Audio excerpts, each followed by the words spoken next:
ഒടുവിൽ കരടി വനംവകുപ്പിന്റെ കൂട്ടിലായി. അമരമ്പലം പഞ്ചായത്തിലെ വിവിധയിടങ്ങളിൽ മാസങ്ങളായി ഭീതി പരത്തിയ കരടി വനംവകുപ്പ് സ്ഥാപിച്ച കെണിയിൽ അകപ്പെട്ടു. ടി കെ കോളനി ധർമ്മശാസ്ത്ര അയ്യപ്പക്ഷേത്രത്തിൽ സ്ഥാപിച്ച കെണിയിലാണ് വ്യാഴാഴ്ച അർദ്ധരാത്രിയോടെ കരടി അകപ്പെട്ടത്.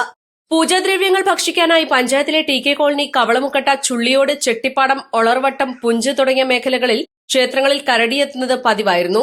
ക്ഷേത്രങ്ങളിൽ സൂക്ഷിച്ച നെയ്യ്, എണ്ണ, ശർക്കര ഉൾപ്പെടെയുള്ള സാധനങ്ങൾ ഭക്ഷിക്കാനെത്തുന്ന കരടി വ്യാപകമായ നാശം വരുത്തിയാണ് മടങ്ങാറ്.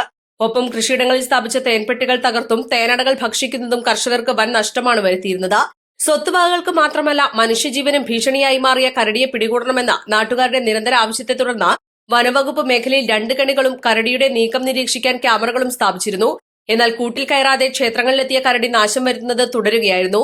വ്യാഴാഴ്ച വൈകിട്ട് ടി കെ കോളനി അയ്യപ്പക്ഷേത്രത്തിൽ സ്ഥാപിച്ച കെണിയിൽ തേനടകൾ കൂടുതൽ വെച്ച് വീണ്ടും വനവകുപ്പ് അധികൃതർ കെണിയൊരുക്കിയതോടെ കരടി വ്യാഴാഴ്ച അർദ്ധരാത്രിയോടെ അതിൽ അകപ്പെടുകയായിരുന്നു. നിലമ്പൂർ സൌത്ത് ഡിഎഫ്ഒയുടെ നിർദ്ദേശപ്രകാരം സ്ഥലത്തെത്തിയ കാളികാവ് വനം റേഞ്ച് ഓഫീസർ പി രാജീവിന്റെയും Chakkikuzhi deputy range officer K P അഭിലാഷിന്റെയും നേതൃത്വത്തിലുള്ള വനപാലകർ സ്ഥലത്തെത്തി കരടിയെ കൂട് സഹിതം അമരമ്പലം RRT ക്യാമ്പ് ഓഫീസ് പരിസരത്തേക്ക് മാറ്റി.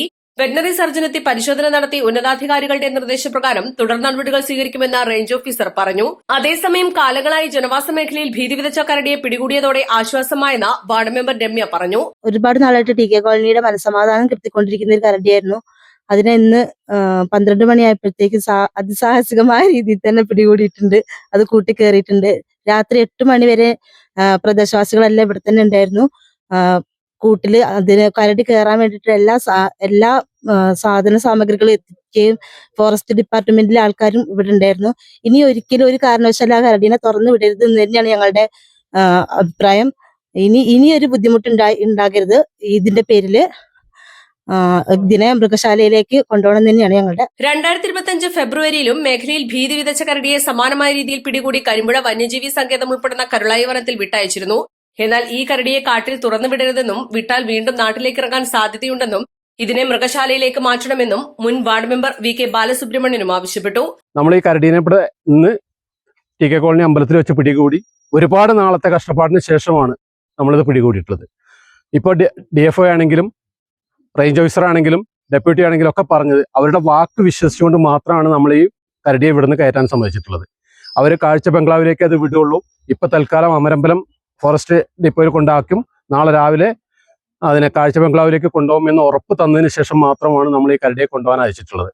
കാരണം ഈ കരടി ഈ കിഴക്കൻ മേഖലയെ ആകെ വിറപ്പിച്ചുകൊണ്ട് നടക്കുന്ന അവസ്ഥയാണ്. അവിടുന്ന് നമുക്ക് കുറേയേറെ മാറ്റങ്ങൾ ഇപ്പം ഇന്ന് രാവിലെ മുതൽ ഫോറസ്റ്റുമാർ ഒരുപാട് പ്രാവശ്യങ്ങൾ വിളിച്ചു. തേനീച്ചപ്പെട്ടി കൊണ്ടുവന്ന് പുതിയ കൂട്ടിലേക്ക് നമ്മൾ വെച്ചു, തേനൊഴിച്ചു, മറ്റുള്ള സൗകര്യങ്ങളൊക്കെ ചെയ്തു കൊടുത്ത് എന്തായാലും 7 മണി 8 മണിക്കാണ് ഞങ്ങൾ ഇവിടുന്ന് പിരിഞ്ഞത്. 12-12:30 ആയപ്പോഴേക്ക് തന്നെ കരടി കുടുങ്ങി. ആ കരടിയെ നിർബന്ധമായിട്ട് ഞങ്ങൾക്ക് ഈ നാട്ടിൽ നിന്ന് ഒന്നടങ്കം പറയാനുള്ളത്, ഈ കരടിയെ കാഴ്ച ബംഗ്ലാവിലേക്ക് വിടാവൂ, പുറത്ത് വിടരുത്. ജനങ്ങൾക്ക് ഭീഷണിയായ ഈ കരടിയെ ഒരു കാരണവശാലും കാട്ടിലേക്ക് തുറന്നു വിടാൻ ഞങ്ങൾ അനുവദിക്കുന്നതല്ല. അതിന് DFO ആണെങ്കിലും റേഞ്ച് ഓഫീസർ ആണെങ്കിലും പൂർണ്ണ ഉറപ്പ് തന്നതിന് ശേഷം മാത്രമാണ് ഇവിടുന്ന് കൊണ്ടുപോയിട്ടുള്ളത്. East live Nilambur.